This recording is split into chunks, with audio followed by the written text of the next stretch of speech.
Здравей отново в светът на кристалите и минералите. Много се радвам, че отново имаме среща, в която с нова гледна точка да търсим и да намерим кои са нашите най-полезни помощници в този момент. В този канал тук и в тези плейлисти има различни гледни точки, свързани с нашите помощници, камъни, кристали, минерали. Поредицата, която е за семейството на кварц, също е много интересна. Тази среща обаче е свързана с една идея, която пак идва от Азия, която е разпределила годината не на месеци, на лунни домове. И така не са 12 месеца, а са 28 лунни домове, лунни имения.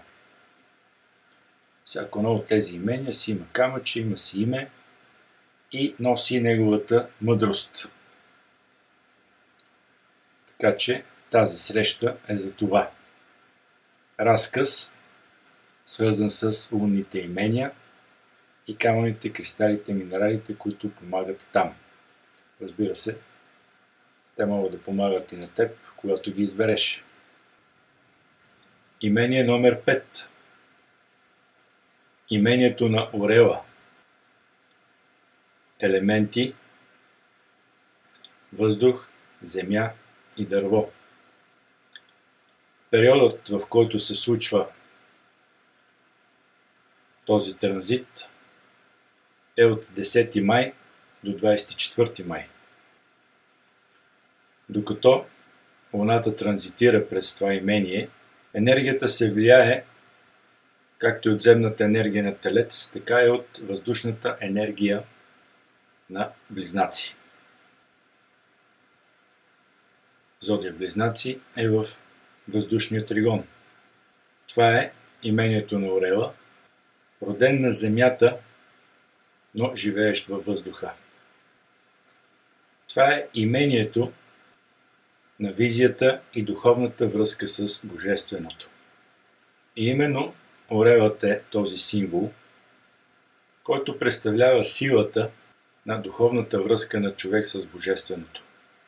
Защото той лети високо и се издига в небесата повече от всички останали. Също както и нашите духове се стремят да направят това. Кристалът на имението на орела е смарагд или изумруд. За изумруд се споменава и в списъците, които са свързани с камъните от годишнините от сватбите. Така че можеш да ги разгледаш и тях. Талисманна енергия на този помощник от семейството на Берил е търсене и енергизиране. Символичната сила на този помощник е камъкът на успешната любов. Разкази за камъни, кристали, минерали от всякаква гледна точка за тези елементи, които сме решили да допуснем в своя живот и да бъдат наши спътници, съратници, компания, за да може този живот да се случва по-лесно. Аз лично за себе си с удоволствие посрещам в своя живот много помощници от този характер.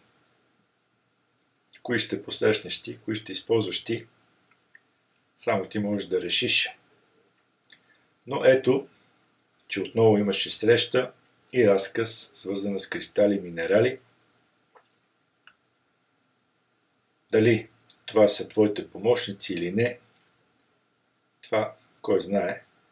Това, което обаче аз мога да предполагам, че всеки един от тези разкази може да ти даде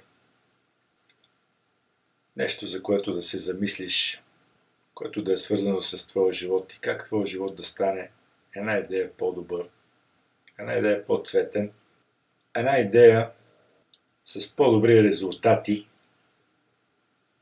Така че ти с радост да продължаваш да го живееш този живот, защото живота обича тези, които го обичат.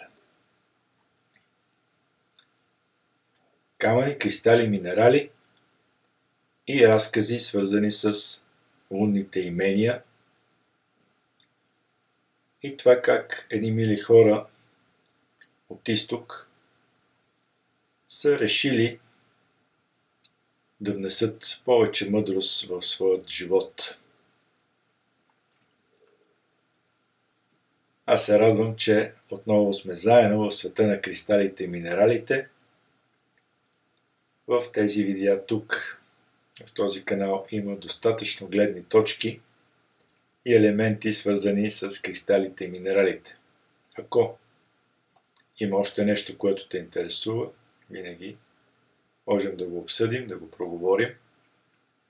Така че, когато търсиш твоя помощник, да може бързо да го намерим, да разберем кой е правилният помощник за този период от твоя живот. Лично аз предпочитам всеки един човек да използва своите лични рожден ден камъни, защото те са неговите най-специални помощници. Също така са най-прекрасният и най-личният подарък за това, което искаме да подарим нещо на близък човек. Знаем, че диамантите са най-добрият приятел на някои хора, но пък най-специалните камъчета за един човек са неговите лични рожден ден камъни. Разбира се, аз имам една мантра, която е за земяващи кристали и минерали, но това едното не е кой знае колко по-далече от другото. Благодаря за това, че сме заедно в света на кристалите и минералите и до нови срещи!